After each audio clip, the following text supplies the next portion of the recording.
Hello అండి, good morning. So అందరికి voice వినిపిస్తుందండి? స్క్రీన్ కనిపిస్తుంది, వాయిస్ వినిపిస్తుందా? ఎవరికైనా కనిపించట్లేదు ఇక్కడ? Let's do one by one. Venkat, మీకు నా వాయిస్ వినిపిస్తుందా? మీరు మ్యూట్ లో ఉన్నారు. స్క్రీన్ కనిపిస్తుంది కదా? Okay, good. సో సూర్య? సార్ వినిపిస్తుంది సార్. స్క్రీన్ కూడా క్లారిటీ ఉంది కదా? సార్ వినిపిస్తుంది. ఓకే. సంతోష్? ఉంది, వినిపిస్తుంది. స్క్రీన్ కూడా క్లారిటీ ఉంది. ఓకే. మీరు మూడు పేర్లు ఉన్నాయి, 2 సంతోష్ ఉన్నారు, ఇద్దరు మీరేనా? నాకు ఇద్దరు సంతోష్, ఒకరు కాలర్ కనిపిస్తున్నారు, సంతోష్ ఒకరు ఇంకో కాల్లో ఉన్నారు, ఇంకోరు మళ్ళీ. ఓకే, మీరు Vemula Santosha? Santosh Kanta. Okay, fine, no problem. 1 by 1 అవుతుంది అట్లయితే. ఓకే, నెక్స్ట్ వచ్చి వేముల santoshkumar@gmail.com. సంతోష్ గారు, మీరు మ్యూట్ లో ఉన్నారండి.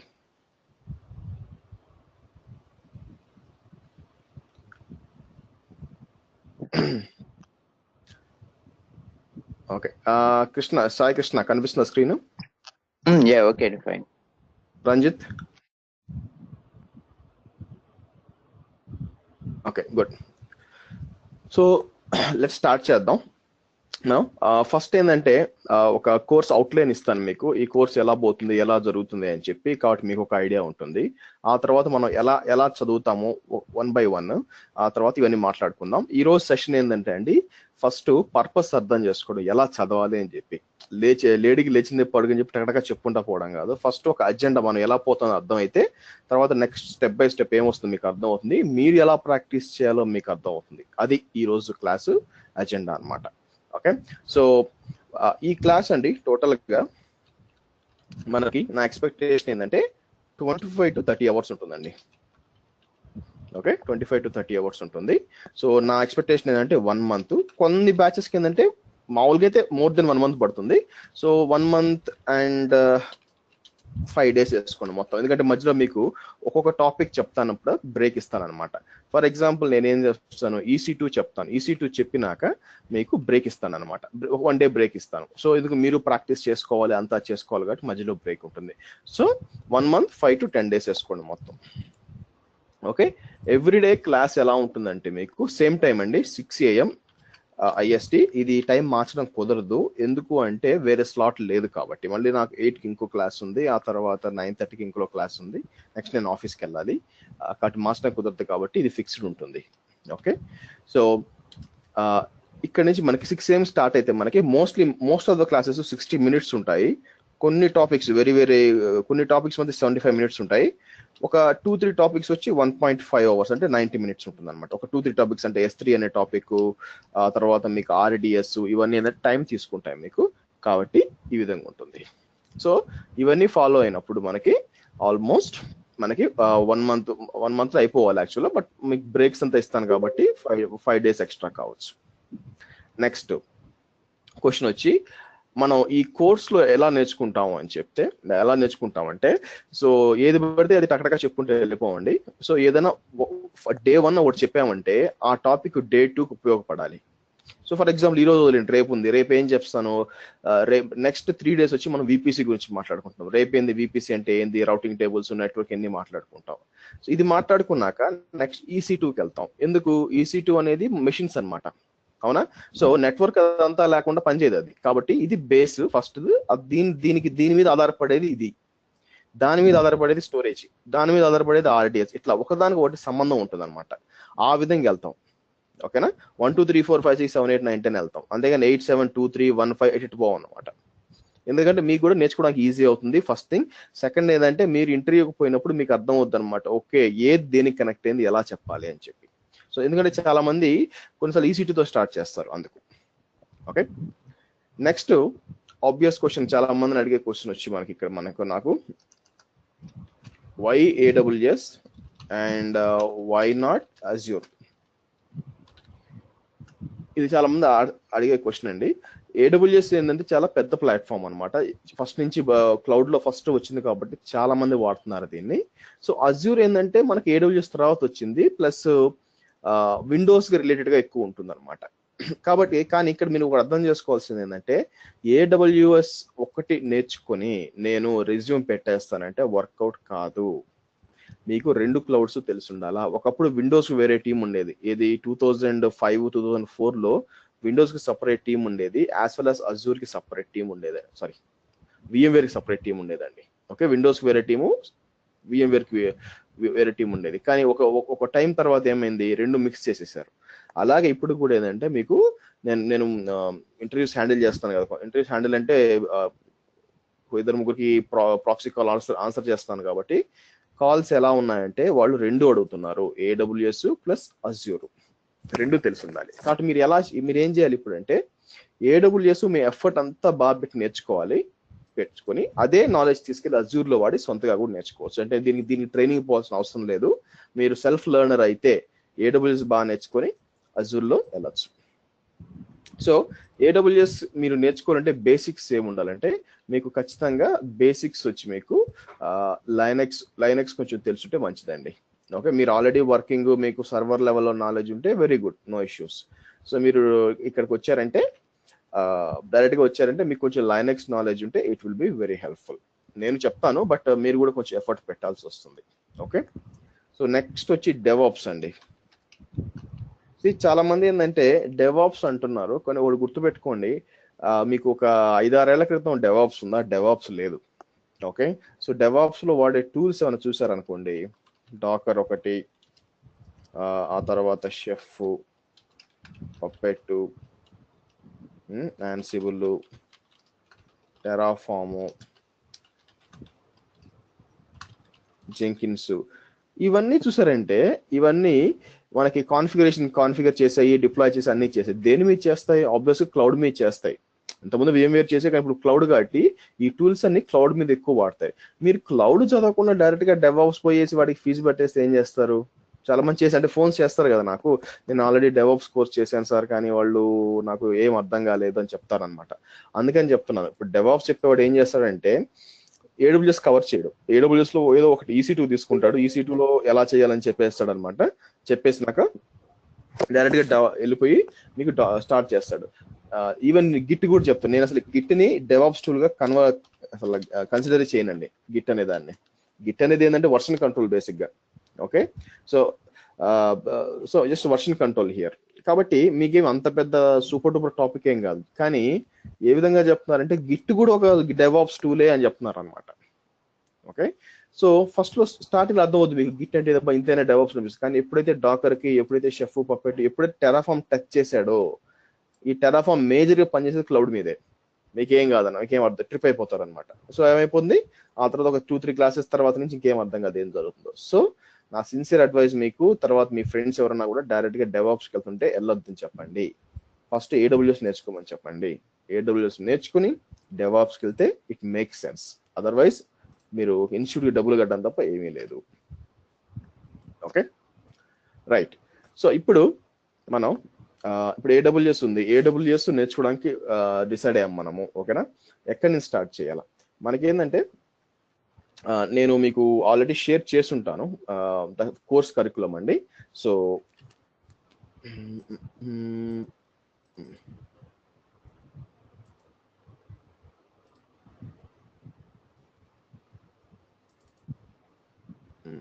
ఇది కోర్స్ కరికులం బేసిక్ గా.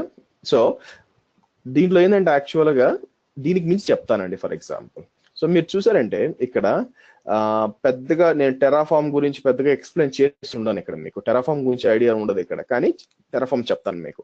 అలాగే షెఫ్, పప్పెట్ ఓవర్ వ్యూ ఇస్తాం అనమాట.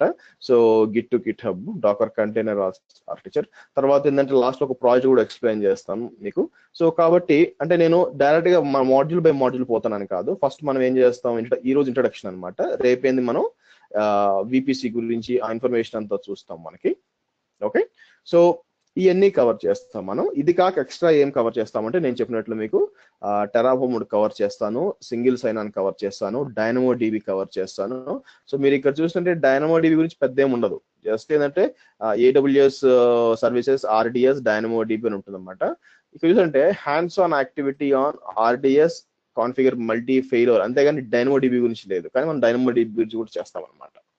ఓకే, సో డీప్ గా అన్ని చేస్తాం. కానీ మీరు అర్థం చేసుకోవాల్సింది ఏంటంటే చెప్పింది బాగా ప్రాక్టీస్ చేస్తేనే మీకు వర్కౌట్ అవుద్దండి. ఇది చదవడానికి ఏమీ లేదు ఇక్కడ. సో చదవడానికి ఏమీ లేదు నా ఉద్దేశం. ఫస్ట్ క్లాస్ అయిపోయినాక ఒకసారి ఆ వీడియో చూసి దాన్ని ప్రాక్టీస్ చేస్తేనే మీకు వర్కౌట్ అవుతుంది.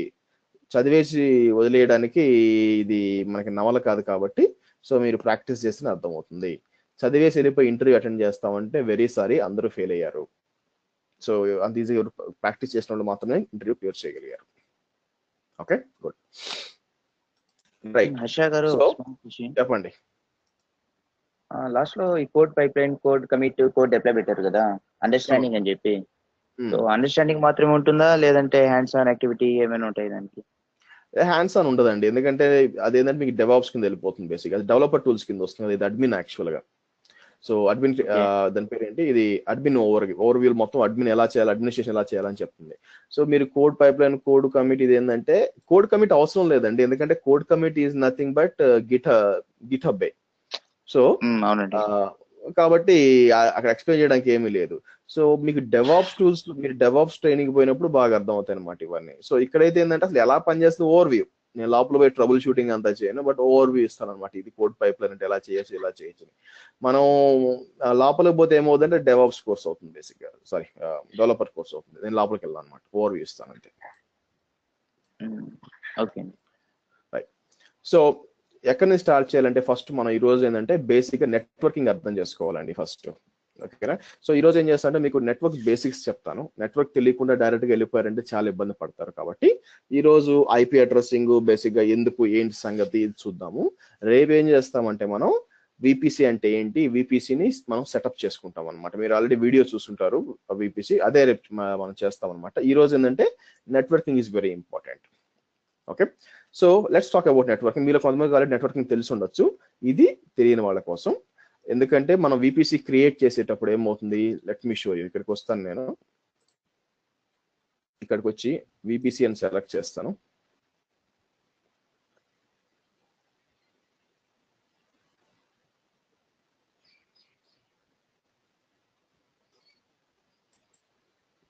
సో ఇప్పుడు క్రియేట్ విపిసి అన్నాను అనుకోండి, ఇక్కడ ఏం జరుగుతుంది, మనకి ఏదో ఒక పేరు ఇస్తాం. ఫర్ ఎగ్జాంపుల్ ఏడబ్ల్యూఎస్ ట్రైనింగ్ అంటాను. ఇక్కడ సైడర్ బ్లాక్ అంటారు. సో నేను ఇక్కడ 10.1.0.0/16 అని ఇస్తాను. ఓకేనా? సో మీరు అసలు ఈ /16 అనేది ఎందుకు ఇచ్చారు, ఇంకేమన్నా ఇవ్వచ్చు, ఇది అర్థం కానప్పుడు ఇదే బేస్ అనమాట నెట్వర్కింగ్ కి. ఇదే అర్థం కానప్పుడు మిగతా డిస్కస్ చేసే ఏం లాభం, అది ఈ రోజు మాట్లాడుకుంటాం. అసలు ఈ SICADR సైడర్ బ్లాక్ అంటే ఏంటి, దాని లోపల సబ్నెట్స్ అంటే ఏంటి, అసలు ఏంటి సంగతి అని చెప్పి దీని గురించి మాట్లాడుకుంటాం అనమాట. సో మీరు ఏం చేస్తారు, ఈ క్లాస్ అయిపోయినాక మీరు ఏంటంటే కొంచెం ఎఫర్ట్ పెట్టి మీరు ఈ ఐపీ అడ్రసింగ్ మొత్తం చూడండి. రేపు మనం విపిసి క్రియేట్ చేయడం, సెట్ చేసుకోవడము, దాంట్లో మిషన్ డిప్లాయ్ చేయడం అంతా చూద్దాం. ఓకే, సో మీరు చూసినట్లయితే ఐపీ అడ్రసింగ్ రెండు రకాలండి. ఒకటి వచ్చి IPv4 అని ఒకటి ఉంది, ఇంకోటి వచ్చి IPv6 ఉందన్నమాట. రెండు వర్షన్స్ ఉన్నాయి. సో IPv4 ఏంటంటే మీకు 32-bit ఐపీ అడ్రసెస్. అంటే ఒక ఐపీ అడ్రస్ 32 బిట్లు ఉంటాయి అనమాట. అంటే ఫర్ ఎగ్జాంపుల్ 192.168.1.10 అని అనుకోండి. యాక్చువల్గా ఇది 192.168.1.10 కాదు. ఇది ఎలా యాక్చువల్గా ఏంటంటే 192.168.001.010 యాక్చువల్గా అయితే. ఎందుకంటే ఒక్కొక్కటి 8 బిట్స్ అనమాట. ఇది 8 బిట్స్, 8 8 8 8 4 32 బిట్. ఆ విధంగా మీకు 32 బిట్స్ వచ్చింది. ఆ 8 బిట్స్ ఏందంటారా, మనం చిన్నప్పుడు చూసాం, ఎగ్జాక్ట్ గుర్తుంది, మ్యాథ్స్ లో ఏమంటారు దీన్ని, 000 001 01 010 011 100 101 110 111 1 2 3 4 5 6 7. సో ఈ 8 బిట్లు అండి. అంటే ప్రతి ఒక్క దాంట్లో మీకు ఈ 8 బిట్లు ఉంటాయి. ఓకే, సో ఏ ఐపీ అడ్రస్ అంటే మొత్తం మనకి IPv4 ఐపీ అడ్రస్ ఏదైనా కూడా 1.0.0.0 నుంచి మనకి 255 255 255 255 లోపల మీరు ఏ ఐపీ అడ్రస్ అన్నా తీసుకోండి, డజంట్ మ్యాటర్, ఏదైనా కూడా దీని లోపలే ఉండాలి. సరే నిజంగా చెక్ చేద్దామా, ఓపెన్ చేద్దాం.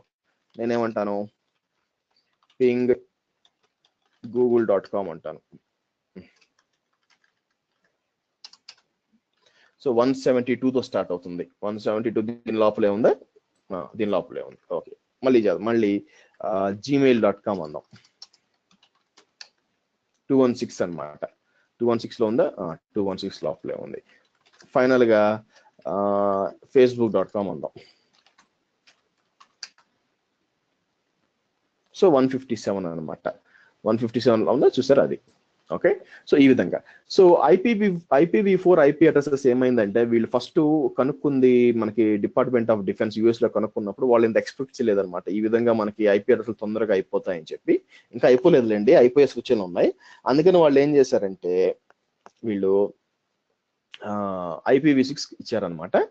IPv6 కంటే ముందు ఇంకోటి జరిగింది యాక్చువల్గా. వాళ్ళు ఏం చేశారంటే, ఈ IP అడ్రస్ ని 0.0.100 నుంచి 255 ని ఒక 5 భాగాలుగా విడగొట్టారు. దాన్ని IP అడ్రస్ క్లాసెస్ అంటారు. చాలా ఇంపార్టెంట్ అండి, IP అడ్రస్ క్లాసెస్ అంటారు. ఇలా సింపుల్ గా పార్ట్స్ చేశారు అనమాట. సో అది చూడాలంటే మీరు సింపుల్ గూగుల్కి వెళ్ళండి.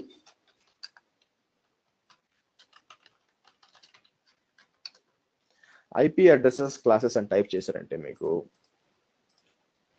కిందకు వస్తే మీకు ఈ విధంగా క్లాస్ ABCD ఈ విధంగా 5 భాగాలుగా విడగొట్టారు మీరు చూసినట్లయితే. ఓకే, సో ఈ 5 భాగాలు మనం అర్థం చేసుకోవాల్సిందంటే, ఈ 5 భాగాలు వచ్చి క్లాస్ A వచ్చి 1 నుంచి 127 దాకా ఉంది. క్లాస్ B వచ్చి 128 నుంచి 191 దాకా అన్నమాట.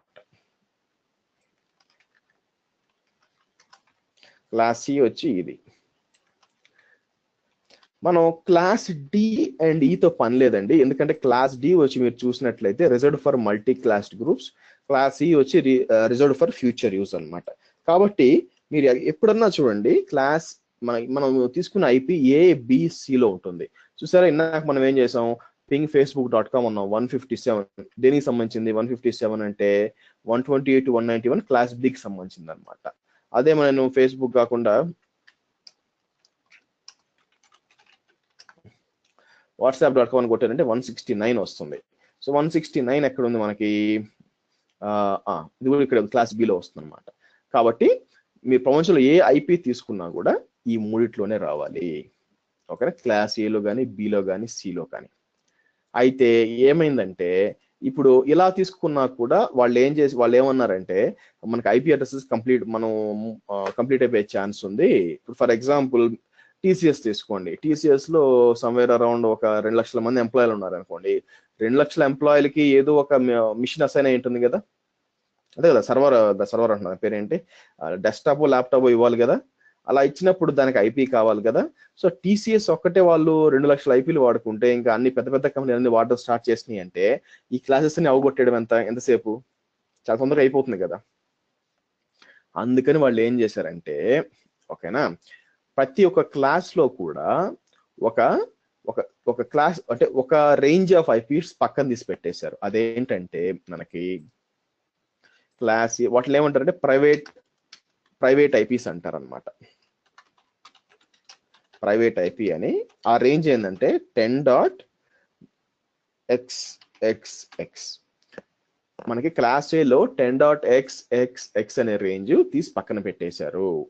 అలాగే క్లాస్ బిలో మీరు ప్రైవేట్ IP అడ్రస్ పెట్టారు అనుకోండి.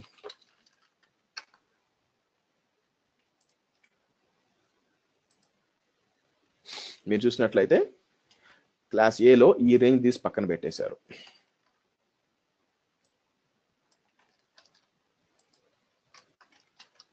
అదే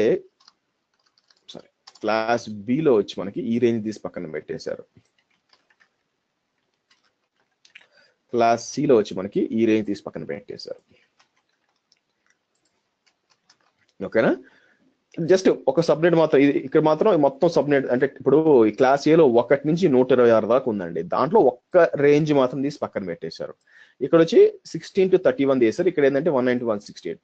సో అందుకే మీరు చూసినట్లయితే మీరు ఎప్పుడన్నా మీరు డెస్క్టాప్ మీ ల్యాప్టాప్ ఆన్ చేసినప్పుడు ఎప్పుడు కూడా చూడండి 190 to 168 IP వస్తుంది మీకు. మీ రౌటర్ అట్లా కాన్ఫిగర్ చేసి ఉంటుంది అనమాట.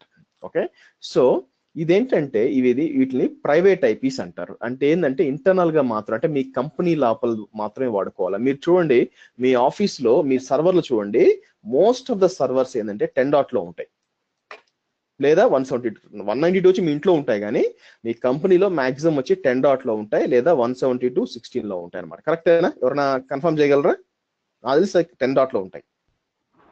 సార్ అవునా? 10 అవును. సో ఎందుకంటారా? సో 10 వాడినప్పుడు ఏంటంటే మీకు చూడండి ఇన్ని ఐపీ అడ్రస్లు వస్తాయి అనమాట. 16 లక్షల ఐపీ అడ్రస్ వస్తాయి ఈ రేంజ్ లో.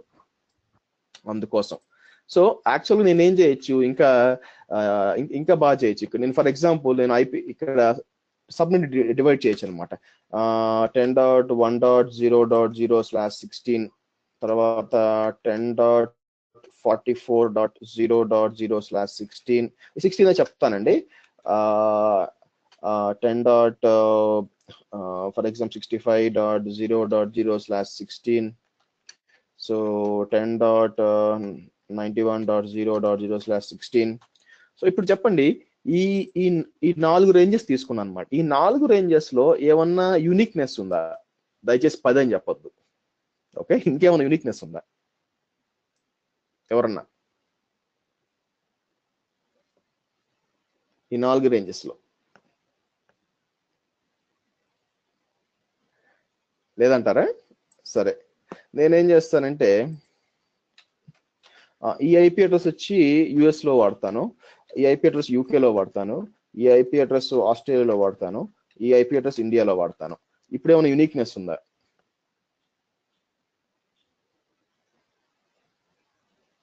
యూనిక్నెస్ లేదా? చూడండి బాగా.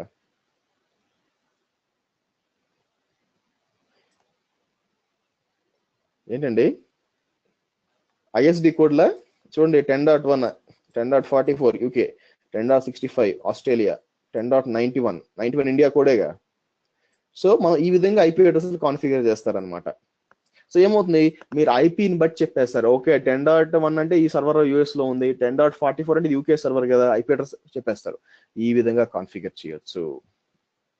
సో మనకి అందుకే ప్రతి కంపెనీలు ఎక్కువ ఏం చేస్తారంటే పెద్దది అయ్యే కొద్దీ మనకి ఇలా మీరు 192, 168 వాడుకోవచ్చు, డెఫినెట్ గా వాడుకోవచ్చు, నేను కాదనండి. కాకపోతే ప్రాబ్లం ఏంది, 192, 168 వాడితే 65,000 ఐపీస్ వస్తాయి అంతే. సో పెద్ద కంపెనీకి 65,000 కంప్యూటర్లు పెద్ద విషయమా?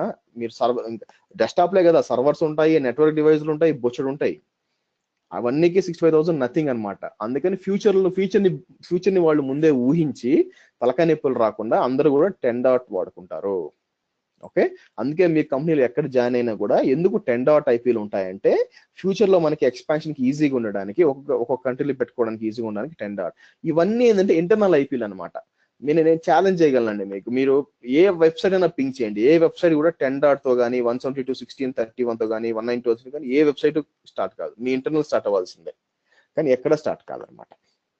సో ఇది ప్రైవేట్ ఐపీ అడ్రసింగ్ అంటే. అర్థం ఏంటంటే ఇంకా క్లియర్ గా చెప్పాలంటే, మీకు ఇది మీ ఆఫీస్ అనుకోండి. సో ఆబ్వియస్ గా ఆఫీస్ లో మనకి మెషిన్స్ ఉంటాయి కదా, మెషిన్స్, సర్వర్స్, నెట్వర్క్ డివైజెస్ అన్నీ ఉంటాయి అన్నమాట.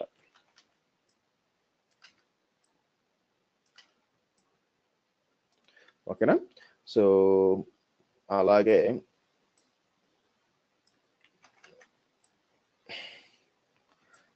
ఇలాంటి ఒక సెట్ ఆఫ్ కంప్యూటర్స్ ఉన్నాయనుకోండి, ఇవన్నీ బేసిక్ గా మీకు దేనికి కనెక్ట్ అయి ఉంటాయంటే ఒక నెట్వర్కింగ్ స్విచ్ కనెక్ట్ అయి ఉంటాయి అనమాట. ఓకేనా? సో మనం అర్థం చేసుకోవాల్సింది ఏంటంటే ఇక్కడ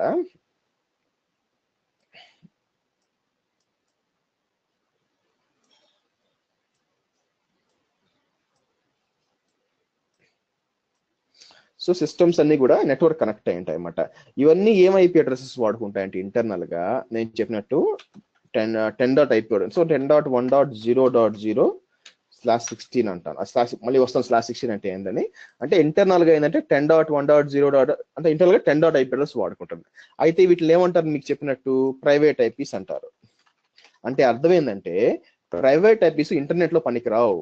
ఫర్ ఎగ్జాంపుల్ చూడండి, నేను పింగ్ facebook.com అంటే నాకు ఐపీ అడ్రస్ 157తో స్టార్ట్ అయింది, కానీ 10 తో స్టార్ట్ కాల. ఎందుకు అంటే మనకి 10.ip అడ్రస్ ఇంటర్నెట్ లో పనిచేయదు. మీ అంటే దాని ఉద్దేశం ఏంటంటే ఇక్కడికి వచ్చి నేను ఏదైనా వెబ్సైట్ కి 10.1.1.100 అని టైప్ చేస్తే వెబ్సైట్ పనిచేయదు. ఎందుకు? ప్రపంచం అంతా తెలుసు ఈ ఐపీ అడ్రస్ వచ్చి ఇంటర్నల్ గా వాడే ఐపీ అడ్రస్ బయట వాడకూడదు అని చెప్పి. అలా బయట వాడే ఐపీ అడ్రస్ అనమాట. అంటే నా ఉద్దేశం ఇవి కాక ఈ ప్రైవేట్ ఐపీస్ కాక మిగతా అన్ని IPs class A, B and C లో వాటిని ఏమంటారంటే పబ్లిక్ ఐపీస్ అంటారు. ఓకే, ఇప్పుడు మీరు చూసాను అనుకోండి, నా సిస్టమ్ ఐపీ అడ్రస్ మీకు చూపించాను అనుకోండి, ఐపీ కాన్ఫిగ్ అని టైప్ చేస్తే నా సిస్టమ్ ఐపీ అడ్రస్ వచ్చి 192.168.1.152. కానీ ఇంటర్నెట్ ఏం చెప్పుద్ది? ఈ ఐపీ అడ్రస్ ని వాళ్ళు లెక్క చేయరు. కాబట్టి ఏమవుతుంది, మనం ఇంటర్నెట్ కనెక్షన్ తీసుకున్నప్పుడు బ్యాక్ ఎండ్ లో ఏం జరుగుతుందంటే మనకి ఇక్కడ, సో మనకి ఫర్ ఎగ్జాంపుల్ అది టాటా డొకోమో అనుకోండి, టాటా డొకోమో ఏం చేస్తుంది, నాకు ఒక లైన్ ఇస్తుంది. ఈ విధంగా ఇంటర్నెట్ లైన్ ఇచ్చి ఆ లైన్ తో పాటు ఒక పబ్లిక్ ఐపీ ఇస్తుంది. ఓకే, ఇక్కడ పబ్లిక్ ఐపీ అసైన్ అయి ఉంటుంది. మీరు కూడా సెర్చ్ చేయొచ్చు. ఇప్పుడు ఫర్ ఎగ్జాంపుల్ నేను పోయి ఇక్కడ వాట్ ఈస్ మై ఐపీ అని టైప్ చేశాను అనుకోండి, what is my IP address అంటే నాకు 190 ఐపీ అడ్రస్ కాదు, చూసారా ఇది చూపిస్తుంది 123.252.202.159. ఇది నా పబ్లిక్ ఐపీ అన్నమాట. సో అది ఈ రౌటర్కి అసైన్ అయి ఉంటుంది. ఇప్పుడు ఏం జరుగుతుందంటే బ్యాక్ ఎండ్ లో నేను ఫర్ ఎగ్జాంపుల్ ఈ క్లయింట్ లో ఉన్నాను అనుకోండి, ఈ క్లయింట్ ఐపీ వచ్చి మీకు 10.1.1.100 అనుకోండి. ఈ క్లయింట్ ఇంటర్నెట్ కనెక్ట్ అవ్వాలంటే ట్రాఫిక్ ఇలా వచ్చి ఇలా ఈ రౌటర్కి వెళ్తుంది అనమాట. రౌటర్కి తెలుసు అనమాట నాకు ఏ ట్రాఫిక్ వచ్చినా కూడా ఆ ట్రాఫిక్ ని నాట్ అంటారు, నెట్వర్క్ అడ్రస్ ట్రాన్స్లేషన్, ఈ ఐపీ అడ్రస్ కన్వర్ట్ చేసి ట్రాఫిక్ పంపిస్తుంది అనమాట. రిప్లై వచ్చిన, సో బయట నుంచి రిప్లై వచ్చినప్పుడు ఇట్లా వస్తుంది. రిప్లై వచ్చినప్పుడు నాకు తెలుసు ఇది దేనికోసం రిప్లై వస్తుందని చెప్పి, అది వచ్చి మళ్ళీ కన్వర్ట్ చేసి 10.1.100కి ఇచ్చి వెనక్కి పంపిస్తుంది. సో మీరు ఎప్పుడన్నా గుర్తుపెట్టుకోండి, మీరు ఇంటర్నెట్ కనెక్ట్ అవ్వాలంటే మీకు పబ్లిక్ ఐపీ ఉండాలి. పబ్లిక్ ఐపీ లేకుండా మీరు ఇంటర్నెట్ కనెక్ట్ కాలేరు. సార్ ఇప్పుడు ఈ పబ్లిక్ ఐపీ చేంజ్ అవుతుందా సార్, కాన్స్టెంటా? So good question. సో ఇప్పుడు ఏంది, పబ్లిక్ ఐపీ చేంజ్ అవుద్ది, కానీ నా విషయంలో చేంజ్ కాదండి. ఎందుకంటే నేను డబ్బులు ఇచ్చి కొనుక్కున్నాను కాబట్టి. సో మీరు స్టాటిక్ ఐపీ కొనుక్కుంటే ఏమవుతుందంటే ఎక్స్ట్రా పే చేయాల్సి వస్తుంది, అప్పుడు మీకు ఫిక్స్డ్ అనమాట. అలా లేదనుకోండి అది మారుతూ ఉంటుంది. మీరు మోడమ్ ఆఫ్ చేసి స్టార్ట్ చేసినా కూడా మారుతూ ఉంటుంది అనమాట. ఓకే, ఓకేనా? సో క్లియర్ అండి, పబ్లిక్ ఐపీకి ప్రైవేట్ ఐపీకి వ్యత్యాసం క్లియరా మీకు? Any doubts here? సార్ ఇంకోటి, ఇప్పుడు మనం 10.1.0.0 సిరీస్, ఇప్పుడు నేను ఎగ్జాంపుల్ టీసీఎస్ లో ఉన్నాను సార్, ఈ సిరీస్ యూజ్ చేశాను. సో ఇప్పుడు క్యాప్జెమినీ లో మళ్ళీ ఇవే సిరీస్ యూజ్ చేయడానికి ఉంటుంది సార్, డొమైన్ బేస్డ్? డెఫినెట్ గా యూజ్ చేస్తుంది, అదే కదా అందుకే ఇంటర్నల్ అని చెప్పాను కదా. ఓకే, ఇప్పుడు ఏమవుతుందంటే ఫర్ ఎగ్జాంపుల్, ఓకే మీకు ఎగ్జాంపుల్ చూపిస్తాను ఇక్కడ. లెట్ మీ డిలీట్ దిస్ యాక్చువల్గా.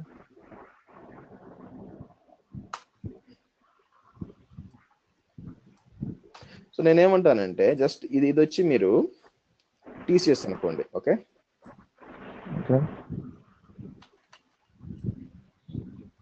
ఇది వచ్చి క్యాప్జెమినీ అనుకోండి. అఫ్ కోర్స్ ఇక్కడ ఏంటంటే మీకు ఇంకొక ఐపీ వస్తుంది. సో ఈ ఐపీ వచ్చి నేను ఏమంటాను అంటే కదా, వాళ్ళ ఇంటర్నెట్ కనెక్షన్ వేరే కదా. ఇక్కడ ఏమంటాను 123.45.67.89 అనుకుందాం. ఓకేనా? వీళ్ళు కావాలనుకుంటే వీళ్ళు కూడా ఇంటర్నల్ గా వాడుకోవచ్చు, ఇబ్బంది లేదు, నీటికి పనిచేస్తుంది. ఓకేనా? ఎందుకు, అవి డిఫరెంట్ నెట్వర్క్. బయటికి పోయేటప్పుడు మీకు ఐపీ అడ్రస్ మారిపోతుంది కదా, కానీ ఇట్లా వచ్చినప్పుడు ఐపీ అడ్రస్ కన్వర్ట్ చేసే వాళ్ళు బయటికి పంపిస్తుంది. బట్ డిఫరెంట్ ఐపీ కదా, అది ఇబ్బందిలే. కానీ ఫ్యూచర్ లో మీరు రెండు కలపాలన్నారనుకోండి, అప్పుడు ఓవర్లాప్ అవుతాయిగా, అప్పుడు ఇష్యూస్ వస్తాయి అనమాట. కానీ క్యాప్జెమినీ ప్లస్ ఈ టీసీఎస్ కలిసే అవకాశాలు లేవు కాబట్టి ఇబ్బంది లేదు. క్లియరా? ఓకే, ఇంకా అండి క్వశ్చన్స్?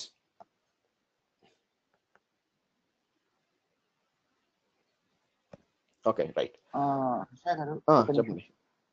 సో ఇప్పుడు ఐపీ ఉంది కదా, మీకు ఓన్ ఐపీ ఉంది. సో అంటే ఇప్పుడు సపోజ్ ఇప్పుడు ఇక్కడ ఒక కంపెనీ నుంచి కన్వర్ట్ అయ్యి రౌటర్ కంపెనీ కన్వర్ట్ అయ్యి సో మీ ఐపీకి వెళ్తుంది. సో ఇప్పుడు మీ ఐపీ నుంచి డైరెక్ట్ గా అది ఎక్కడ, సపోజ్ ఇప్పుడు నేను ఒక అప్లికేషన్ అనుకోండి, గూగుల్ అనుకోండి, అది 172 తో స్టార్ట్ అవుతుంది. సో అది ఎలాగ ట్రాన్స్ఫర్ అవుతుంది? వయా ఐజీ ఇంటర్నెట్ గేట్వేనా? ఓకే, సో ఓట్ చేద్దాం. ఇది మీకు ఒకసారి మళ్ళీ క్వశ్చన్ రిపీట్ చేయండి. మీరు అడిగిన క్వశ్చన్ ఎగ్జాక్ట్ క్లారిటీ లేదు యాక్చువల్గా. ఇప్పుడు సపోజ్ ఇప్పుడు నేను ఒక సిస్టమ్ దగ్గర నుంచి నేను లోకల్ కంపెనీ సిస్టమ్ నుంచి సో నేను వచ్చి గూగుల్ కి కనెక్ట్ అవ్వాలి. అవును. ఓకే, మీరు చెప్పిన ప్రకారం అయితే నార్మల్ గా ఒక నాకంటూ కంపెనీ కంటూ ఒక ఐపీ ఉంటుంది. సో దాన్ని బేస్ చేసుకొని అది కనెక్ట్ అవుతుంది. అవును. సో అంటే దీన్ని బిట్వీన్ ఎలా కనెక్ట్ అవుతుంది? రౌటర్, ఇక్కడ మనకు రౌటర్ ఉంది. ఈ రౌటర్ ఐపీ వచ్చి 123.252. ఓకే, సో బట్ అది ఎలాగ డైరెక్ట్ గా మేబీ ఇక్కడ కూడా ఏమైనా కన్వర్షన్ జరుగుతుందా అని అడుగుతుంది.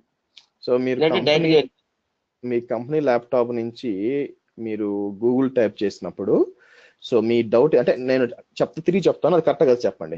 మీరు ఇక్కడ కూర్చోన్నారు క్లయింట్ లోనా.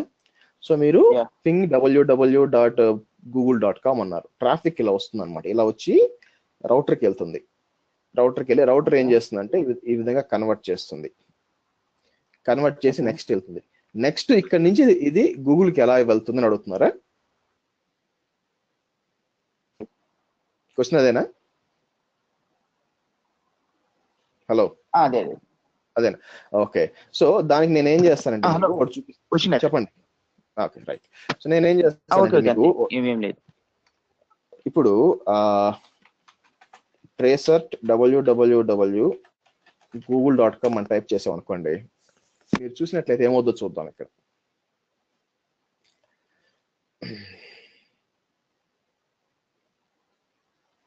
సో google.com ఎక్కడో యుఎస్ లో ఉందనుకుందాం అనుకోండి. ఓకేనా? సో కాబట్టి ట్రాఫిక్ ఎలా అవుతుందో చూద్దాం. చూడండి, వస్తుంది చూసారా? ఫస్ట్ ట్రాఫిక్ వచ్చి ఇది వచ్చి 192.168.1.254 అనేది ఏంటంటే నా ఇంటర్నల్ గా ఉన్న స్విచ్ అనమాట. నా ఇంట్లో ఉన్న స్విచ్, నా సిస్కో స్విచ్ ఉంది ఇక్కడ. తర్వాత ప్యాకెట్ ఇటుపోయింది. ప్యాకెట్ వచ్చి 192.123.252.20.1. ఇదేంది? ఇది గేట్వే ఆఫ్ మై, అంటే ఇదనమాట. యాక్చువల్ గా టాటా డొకోమోలోకి వెళ్తుంది. యాక్చువల్ ఈ ఐపీ అడ్రస్ కాదు, బట్ టాటా డొకోమో సంబంధించిన గేట్వే ఇది, దానికి వెళ్తుంది. ఇప్పుడు చూసారనుకోండి, ఇది ప్రపంచం అంతా ఉన్న different Tata Docomo IP address అన్నమాట. ఇవి ఇంటర్నల్ ఐపీ ఇట్లా. సో మీరు google.com అని కొట్టంగానే స్ట్రైట్ గా ఈ ఐపీ నుంచి ఇంకో ఐపీకి వెళ్ళిపోదండి, గూగుల్కి వెళ్ళిపోదు. గూగుల్ ఎక్కడో అమెరికాలో ఉందన్నమాట. కాబట్టి ఏమవుతుంది, ట్రాఫిక్ అనేది డిఫరెంట్ దారులు వెళ్తుంది. ఇక్కడ ఫస్ట్ సింగపూర్ వెళ్తుంది, సింగపూర్ నుంచి యుఎస్ వెళ్తుంది, యుఎస్ నుంచి వెళ్తుంది అనమాట. సో ఫర్ ఎగ్జాంపుల్ మీరు హైదరాబాద్ లో ఉన్నారు, మీరు చెన్నై వెళ్ళాలా, చెన్నైలో మీ ఫ్రెండ్ ఇంటికి వెళ్ళాలా, డైరెక్ట్ ఇక్కడ ఎగిరితే అక్కడ దిగారుగా. ఫస్ట్ ఏం చేస్తారు, ఎయిర్పోర్ట్కి వెళ్తారు, ఎయిర్పోర్ట్ నుంచి ఫ్లైట్ ఎక్కుతారు, ఫ్లైట్ నుంచి మళ్ళీ చెన్నై దిగుతారు, చెన్నై నుంచి ఊబర్ క్యాబ్ తీసుకుంటారు, ఏ అన్నానగర్ అన్నానగర్కి వెళ్తారు, అన్నానగర్ ఏదో ఒక వీధికి వెళ్తారు, వీధి నుంచి ఇంటికి వెళ్తారు, ఇంటి నుంచి వాళ్ళ ఇంట్లో రూమ్కి వెళ్తారు. ఇన్ని స్టేజ్లు ఉన్నాయిగా, ఇది కూడా అంతే అనమాట. సో మీరు google.com అని చెప్పినప్పుడు ఫస్ట్ మీ లోకల్ గేట్వే, ఆ తర్వాత మీ ఐఎస్పి అంటే ఇంటర్నెట్ సర్వీస్ ప్రొవైడర్ గేట్వే, ఆ తర్వాత ఈ ప్రపంచం అంతా ఏంటంటే రౌటర్తో కనెక్ట్ అయి ఉంటుంది అనమాట. కనెక్ట్ అయ్యి సో చివరిగా దాని దగ్గరికి వెళ్తుంది అనమాట. కాబట్టి దీన్ని ట్రేసర్ట్ అంటారు, లేదా పాత్ పింగ్ అన్న కూడా మీకు తెలుస్తుంది. క్లియరా?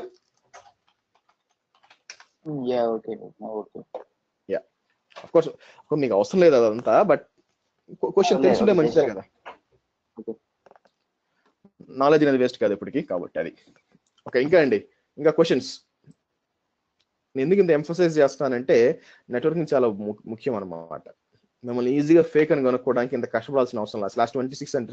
/26 ఎంత అంటే అయిపోయింది, నాకు క్యాల్కులేట్ చేయాలి మీరు. ఓకే, చలో ఇప్పుడు మనం ఏం చేద్దామంటే సబ్నెటింగ్ చూద్దామండి. సబ్నెటింగ్ ఎలా జరుగుతుంది యాక్చువల్గా అండి. సో నేను ఇక్కడ మీకు విపిసిలోకి వచ్చి క్రియేట్ ఏ విపిసి అని చెప్పి నేనేమన్నాను, AWS-training అని ఇచ్చి 10.1.0.0/16 అని ఇచ్చాను అనుకోండి. ఓకే, సో ఈ 16 అంటే ఏంటి? ఓకే, సో మీరు ఐపీ అడ్రస్ లో మీకు ఐపీ అడ్రస్ ఉంటుంది, సబ్నెట్ మాస్క్ ఉంటుందండి. IP address, subnet mask. ఇప్పుడు నేను ఒక ఐపీ అడ్రస్ ని 192.168 1.100 అని చెప్పాను అనుకోండి, బేసిక్ గా దీనికి వాల్యూ లేదు. ఇది ఏ నెట్వర్క్ సంబంధం లేదనమాట. లేదా ఓపెన్ చేద్దాం ఆగండి, 192 కాదు కానీ మనం నా మెయిన్ నెట్వర్క్ ఏంటంటే, లెట్ మీ ఎన్ని డిలీట్ చేయనివ్వండి, అవసరం లేదు. Okay, main network 10.1.0.0/16. సో మీకు ఏం చెప్పాను, ఒక్కొక్కటి కూడా మనకి ఒక్కొక్క ఆక్టెక్ట్ అంటే 8 బిట్స్ ఉంటాయని చెప్పాను. ఈ 8 బిట్స్ కదా. /16 అన్నానంటే ఏంటంటే 8 బిట్స్ టోటల్ 16 అనమాట. అంటే /16 ఏమని పిలుస్తారంటే, /16 ఈజ్ యాక్చువల్లీ ఈక్వల్ టు 255.255.0.0 అనమాట. అదే /24 అనుకోండి, 255.255.255.0. రెండిటికి వ్యత్యాసం ఏందంటారా? ఇప్పుడు /16 అన్నానంటే 255 అంటే ఈ రెండు 10.1 చూసారా, ఇది కాన్స్టెంట్, ఇది చేంజ్ అవడానికి లేదు, ఫిక్స్డ్ అనమాట. ఎందుకంటే 10.255 ఇచ్చాను కాబట్టి. ఏదన్నా ఇక్కడ 0.0 ఉంది కాబట్టి ఇవి రెండే చేంజ్ అవ్వచ్చు. ఇప్పుడు ఏమవుతుంది, ఐపీ అడ్రస్సింగ్ స్టార్ట్ చూసారనుకోండి, దీంతో ఎట్లా స్టార్ట్ అవుద్దంటే, ఎక్కడి నుంచి స్టార్ట్ అవుద్దంటే, ఫస్ట్ నెట్వర్కింగ్ వచ్చి 10.1.0.0 to 10.1.0.255. ఇది ఫస్ట్ నెట్వర్క్ అండి. ఓకేనా, ఇది మనకి ఎన్ని ఐపీ అడ్రస్లు ఇస్తుంది? 255 ఐపీ అడ్రస్ ఇస్తుంది. ఏది /16 ఇస్తే గుర్తుపెట్టుకోండి, తర్వాత నేను /24 ఇస్తాను. /16 ఇస్తే ఈ రెండు ఫిక్స్డ్, ఈ రెండు మాత్రమే మారాలి. అందుకే చూడండి, ఎక్కడైనా 10.1 ఫిక్స్ ఉంటుంది.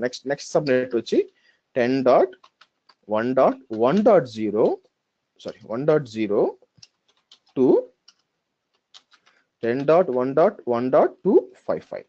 ఇక్కడ కూడా 255 ఐపీ అడ్రస్ వస్తాయి మీకు. నెక్స్ట్ ఇట్లా పోతూ ఉంటుంది, 10.1.2.0 to 10.1.2.255. సో ఇది ఎక్కడ దాకా పోద్ది మీకు? ఇది 255 అయ్యేదాకా. అంటే ఏంది, 10.1.255.0 to 10.1.255.255 ఇక్కడ దాకా వెళ్తుంది అనమాట మీకు. ఓకే, ఇప్పుడు అంటే ఏంది, ఇప్పుడు ఎన్ని ఐపీ అడ్రస్లు ఉంటాయి ఇక్కడ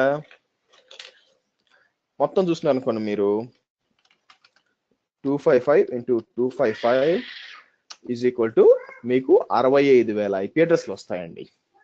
ఎందుకు నేను /16 వాడతానంటే, ఇక్కడ మీరు ఈ విధంగా మల్టిపుల్ సబ్నెట్స్ గా దీన్ని డివైడ్ చేసి టోటల్ గా మీకు 65,000 ఐపీస్ వస్తాయి.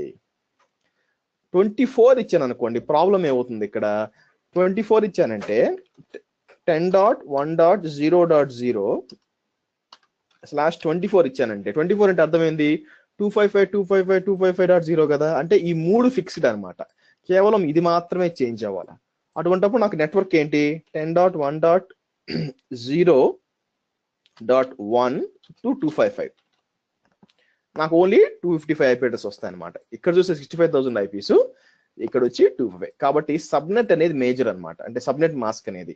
అదే నేను ఇక్కడ ఒక జీరో ఇచ్చాను అనుకోండి, అప్పుడేమవుద్ది, కేవలం 10 డాట్ మాత్రమే ఫిక్స్డ్, మిగతా 3 చేంజ్ అవ్వచ్చు. అంటే ఎట్లా, 255 into 255 into 255 ఇన్ని ఐపీలు వస్తాయి. 16 మిలియన్ ఐపీలు, 1,60,65 ఐపీలు వస్తాయి మీకు. కాబట్టి మీకు ఈ కింద ఉన్న సబ్నెట్ మాస్క్ చాలా ఇంపార్టెంట్. సో నా ప్లాన్ ఏంటంటే, మనం 10.1.0.0/16 అని ఇస్తాను. 16 అని ఇచ్చినప్పుడు ఏంటంటే, ఇది ఒక పెద్ద బిల్డింగ్ లాంటిదండి. ఓకేనా, ఇప్పుడు మీకు ఒక పెద్ద బిల్డింగ్ ఇచ్చేసాను అనుకోండి, దాంట్లో నేను ఒక 2 ఓకే, మొత్తం ఎన్ని సబ్నెట్లు వస్తాయి మనకి, 255 సబ్నెట్స్ వస్తాయండి. సో నేనేం చేస్తాను, 10.1.0.0 అనే /16 అనేది ఒక పెద్ద బిల్డింగ్ లాంటిది. ఆ బిల్డింగ్ మీకు ఇచ్చేసాను, మీరు ఉండండి ఉండగలరా? కాదు కదా. బిల్డింగ్ అంటే ఏంది, మీకు ఫ్లోర్స్ వేయాలి కదా. మీరు బిల్డింగ్ అంటే ఎట్లా ఊహించుకోవాలంటే, ఏం ఫ్లోర్స్ లేకుండా ఒకటే స్ట్రైట్ బిల్డింగ్ ఊహించుకోండి. ఎవరికి యూజ్ ఉంటుంది? సో ఆ బిల్డింగ్ లో మనం ఉండాలంటే ఏం చేయాలి, ఫ్లోర్స్ వేయాలి కదా. ఆ ఫ్లోర్స్ అనేది ఒక్కొక్క సబ్నెట్ అండి. ఓకేనా, సో దీన్ని ఏమంటారంటే అడ్రస్ స్పేస్ అంటారు. అంటే ఇది మెయిన్ నెట్వర్క్ అని, దాన్ని మనం డివైడ్ చేసేది సబ్నెట్స్ అనమాట. అంటే ఇప్పుడు ఫర్ ఎగ్జాంపుల్ 10.1.1.0/24 అంటే నాకు ఇది పెద్ద నెట్వర్క్ కదా, ఇది 65,000 IPs వస్తుంది నాకు. దీని లోపల ఒక భాగం వచ్చి నాకు 24, అది నాకు 255 IP అడ్రస్ ఇస్తుంది మాకు. సో ఈ విధంగా వాడుకోవచ్చు. సో ఇది సబ్నెటింగ్. క్లియర్ అండి? అర్థమైందా? డౌట్?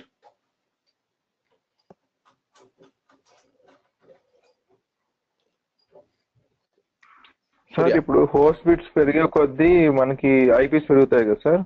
తగ్గుతాయి. అంటే ఇప్పుడు తగ్గుతాయా? తక్కువ ఉంటే ఇది సింపుల్ మంచి క్వశ్చన్. ఈ నెంబర్ తగ్గే కొద్దీ ఇక్కడ ఐపీలు పెరుగుతాయి. ఫర్ ఎగ్జాంపుల్ 255.255.0.0 అంటే 16 కదా, అదే ఇక్కడ 8 ఇచ్చాను అనుకోండి, 255.0.0.0 అన్నా, అప్పుడు మీకు 16,20,00,000 ఐపీలు వస్తాయి అనమాట. అందుకు ఓకే. అదే మీకు /24 అనుకోండి, ఏమైంది మనకి, /24 అనేసరికి మనకి 255.255.255.0 కాబట్టి మనకి 254 ఐపీఎస్ వస్తాయి అనమాట. అందుకు సో ఆ నెంబర్ పెరిగితే ఐపీ తగ్గుద్ది, నెంబర్ తగ్గితే ఐపీ పెరుగుతుంది. ఇంకా డౌట్స్ అండి?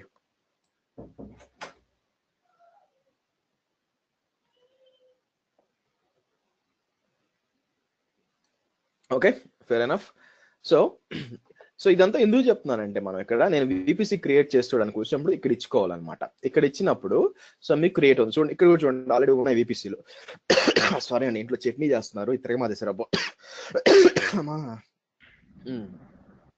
ఓకే, సో మారుతి అనే విపిసి ఉంది, దాని ఐపీ అడ్రస్ చూస్తుంటే 10.1.0.0/16 అనమాట.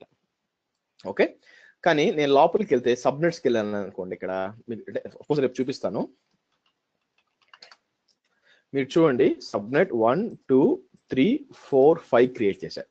అన్ని కూడా ఎట్లా స్టార్ట్ అయింది చూడండి, 10.1.1.0.24, 2.24, 3.24, 4.24, 6.24. అఫ్ కోర్స్ 5 కూడా ఇచ్చుకోవచ్చు, నేను 6 అని ఇచ్చాను అనమాట. అంటే ఏంది, మెయిన్ నెట్వర్క్ వచ్చి మీకు 10.1.0.0 మెయిన్ నెట్వర్క్, దాని భాగాలు చేశాను, విచ్ ఈస్ యూజింగ్ ఈ సబ్నెట్స్ అనమాట. సో సబ్నెట్ చేయకుండా మనం వాడుకోలేము, ఇది మెయిన్. ఓకే, సో నెక్స్ట్ వచ్చి మనకి విపిసి అండి. విపిసికి పోయే ముందు ఏంటంటే, ఇక్కడ సర్వీసెస్ చూసారంటే మీకు అమెజాన్ లో చాలా సర్వీసెస్ ఉంటాయి, సమ్వేర్ లైక్ 100 సర్వీసులు దాకా ఉంటాయి. మీరు అర్థం చేసుకోవాల్సింది అంటే, ప్రపంచంలో ఎవరు కూడా ఈ సర్వీసెస్ అన్ని తెలియవు. అమెజాన్ లో పనిచేసే వాళ్ళకి కూడా తెలియవు, నాకు తెలిసి 2-3 ఫ్రెండ్స్ ఉన్నారు, వాళ్ళకి కూడా తెలియవు. ఓకేనా? తెలియదు అంటే ఫర్ ఎగ్జాంపుల్ అవసరం లేదు. ఇప్పుడు మీరు ఇంజనీరింగ్ గ్రాడ్యుయేట్ అనుకోండి, మీ దగ్గరకు వచ్చి మీకు డిఎన్ఏ క్లోనింగ్ ఎలా ఉందో మీకు తెలుసా అంటే, వాడు ఏమంటాడు, నేను ఇంజనీర్, నాకేం సంబంధం అంటాడు. సేమ్ ఇది కూడా అన్ని తెలియాల్సిన అవసరం లేదు. ఎందుకంటే క్లౌడ్ అనేది ఎవరి కోసం చేశారంటే, అన్ని ఇండస్ట్రీస్ కోసం చేశారు. ఓకేనా? ఆటోమొబైల్స్ కానీ, హెల్త్ కేర్ కానీ, ఐఓటీ కానీ, మీడియా కోసం కానీ, అన్నిటి కోసం చేసింది క్లౌడ్ అనమాట. కాబట్టి మనం అన్ని నేర్చుకోవడానికి ట్రై చేయొద్దు. ఓకే, సో మనం ఏమేమి నేర్చుకుంటామంటే, స్టార్టింగ్ విత్ మనం networking, which is networking and content delivery చూసుకుంటాం. ఇదేం చేస్తుందంటే విపిసి. ఇంకోటి విపిసి చెప్పంగానే ఈ కింద చెప్పానండి, ఎందుకంటే నేను చెప్పాను కదా, ఒక టాపిక్ కి ఇంకో టాపిక్ కి సంబంధం ఉండాలి. విపిసి చెప్పినాక తర్వాత EC2కి వెళ్తాం, EC2 చెప్పినాక స్టోరేజ్ డేటాబేస్కి వెళ్తాం. మరి మీరు అడగవచ్చు, మరి ఎలాస్టిక్ బీన్ స్టాక్ ఎప్పుడు చెప్తారంటే, నేను ఇక్కడ మీకు మేనేజ్మెంట్ టూల్స్ లో ఆప్స్ వర్క్స్ చెప్పే ముందు చెప్తాను. కంటైనర్ సర్వీసెస్ ఎప్పుడు చెప్తారంటే లాస్ట్ లో, ఎందుకంటే డాకర్ ఉంటుంది కాబట్టి దాంట్లో. ఓకే, మైగ్రేషన్ ఎప్పుడు చెప్తామంటే లాస్ట్ లో చెప్తాము. రౌట్ 53 ఎప్పుడు చెప్తారంటే, నేను యాక్చువల్ గా మీకు ఏపీఐ గేట్వే చెప్పేటప్పుడు చెప్తానమాట. అది ఎప్పుడు చెప్తామంటే, మనం ఈ విధంగా ఇక్కడ సెక్యూరిటీ మాట్లాడేటప్పుడు చెప్తాను. కాబట్టి ఎలా ఉంటుందంటే, మీరు నేను ఇచ్చిన డాక్యుమెంట్ ఓపెన్ చేసి స్టెప్ బై స్టెప్ కంపేర్ చేయొద్దు. ఓకేనా? సో మనం ఏంటంటే ఎండ్ ఆఫ్ ద డే మొత్తం అయిపోయేసరికి మొత్తం కవర్ చేసి ఉంటాం. కానీ ఏంటంటే ఒకదానికి ఇంకో దానికి సంబంధం ఉండాలి. ఓకేనా? సో దాన్ని ఏమంటారు, 14వ శతాబ్దం యుద్ధం ఒకసారి చెప్పి నేను ప్రపంచ యుద్ధం ఇంకోసారి చెప్తే నేను అర్థం కాదు. 14వ శతాబ్దం యుద్ధం తర్వాత ఇంకో యుద్ధం ఏం జరిగింది, ఏం జరిగితే మీకు హిస్టరీ అర్థం అవుతుంది. కాబట్టి మనం 1 by 1 వెళ్తాం. ఓకే, సో నెక్స్ట్ వచ్చి విపిసి అండి. ఓకే, సో మనకి నెక్స్ట్ 3 days, రేపు ఎల్లుండి ఆవులు ఎల్లుండి, ఓకేనా. సో ఈ 3 రోజులు అట్లీస్ట్ రేపు ఎల్లుండి మనం విపిసిల గురించే మాట్లాడుకుంటాం అనమాట. సో విపిసి అంటే ఏంటి అంటే మనకి ఇప్పుడు అమెజాన్ క్లౌడ్ తీసుకోండి. అమెజాన్ క్లౌడ్ చాలా పెద్దది, నాకు తెలుసు అది. అమెజాన్ క్లౌడ్ లో దీని పబ్లిక్ క్లౌడ్ అంటారు యాక్చువల్గా. పబ్లిక్ క్లౌడ్ అని, ప్రైవేట్ క్లౌడ్ అని 2-3 ఉంటాయండి. ఈ పబ్లిక్ క్లౌడ్ అంటే ఏంది, ప్రైవేట్ క్లౌడ్ అంటే ఏంది? పబ్లిక్ క్లౌడ్ అంటే ఏంటంటే ఎవరన్నా వెళ్ళి మెషిన్ క్రియేట్ చేయొచ్చు, వాళ్ళకి కావాల్సిన ఇన్ఫ్రాస్ట్రక్చర్ క్రియేట్ చేసుకోవచ్చు. మీరన్నా వెళ్ళొచ్చు, మోడీ వెళ్ళొచ్చు, ట్రంప్ కూడా వెళ్ళొచ్చు, ఎవరైనా సరే, ఈవెన్ టీసీఎస్ వెళ్ళొచ్చు, క్యాప్జెమిని వెళ్ళొచ్చు, ఇన్ఫోసిస్ ఎవరైనా వెళ్ళి చేసుకోవచ్చు. దానికి సపరేట్ గా వాళ్ళకంటూ ఏం లేదు. అది పబ్లిక్ క్లౌడ్ అనమాట. ప్రైవేట్ క్లౌడ్ అంటే ఏంటంటే సేమ్ ఇలాగే తీసుకెళ్లి మీ డేటా సెంటర్ లో మీరు పెట్టుకోవడం. అంటే మీ కంపెనీకి ఇంటర్నల్ గా వాడే క్లౌడ్ వచ్చి ప్రైవేట్ క్లౌడ్. అంటే బయట ఎవరికి యాక్సెస్ ఉండదు, మీ కంపెనీ వాళ్ళు మాత్రమే దాన్ని యూస్ చేసుకోవచ్చు అనమాట. ఓకే, అదొచ్చి మీకు ప్రైవేట్ క్లౌడ్. సో కొన్నిసార్లు జనాలు ఏమంటే ప్రైవేట్ క్లౌడ్ అనేస్తారు కాబట్టి వాళ్ళకి ఎగ్జాక్ట్ తెలియదు అనమాట ప్రైవేట్ క్లౌడ్ అంటే ఏంటి. సో మీకు ఈజీగా ఉండగా ఎలా చెప్పచ్చు అంటే ప్రైవేట్ క్లౌడ్ అంటే ఓనర్షిప్ వచ్చి కంపెనీతో ఉంటుంది, వాళ్ళ సర్వర్ వాళ్ళదే, నెట్వర్క్ వాళ్ళదే, పవర్ వాళ్ళదే, అన్ని వాళ్ళదే. కాకపోతే ఈ కన్సోల్ ఉంటుంది చూసారా, ఈ కన్సోల్ ఉంటుంది అనమాట ప్రైవేట్ గా వాళ్ళ కోసం. ఇక్కడ ఏంది, console.aws ఉంది కదా, వాళ్ళ కంపెనీ పేరు ఉంటుంది ఇక్కడ మీకు. ఓకే, అది ప్రైవేట్ క్లౌడ్. గూగుల్, అజ్యూరు, AWS ఇవన్నీ కూడా పబ్లిక్ క్లౌడ్లు. ఎందుకు అంటే ఎవరైనా వచ్చి ఇక్కడ వాడుకోవచ్చు అనమాట. అది కాక మీకు కొన్ని ఫ్యాన్సీ వర్డ్స్ వినిపిస్తుంటాయి అప్పుడప్పుడు. ఏంది, IAS అని, PAS అని, SAS అని, ఈ మధ్య XAS ఏది అంటే ఎనీథింగ్ యాజ్ అ సర్వీస్ అనమాట వచ్చిందనమాట. ఓకే, సో ఇది మనకి ఇప్పుడు అవసరం లేదండి. నేనేంటంటే ఈ మూడికి వ్యత్యాసం చెప్తా యాక్చువల్ గా. ఇదేంటంటే థియరిటికల్ మీకు తెలియాలా ఈ రెండు అంటే, తప్పితే ఇంటర్వ్యూలో కూడా మేబీ అడగవచ్చు, అడగకపోవచ్చు. IAS వచ్చి మనకి ఇన్ఫ్రా యాజ్ ఏ సర్వీస్ అండి. నెక్స్ట్ వచ్చి PaaS వచ్చి platform as a service. Final గా సాఫ్ట్వేర్ యాజ్ ఏ సర్వీస్.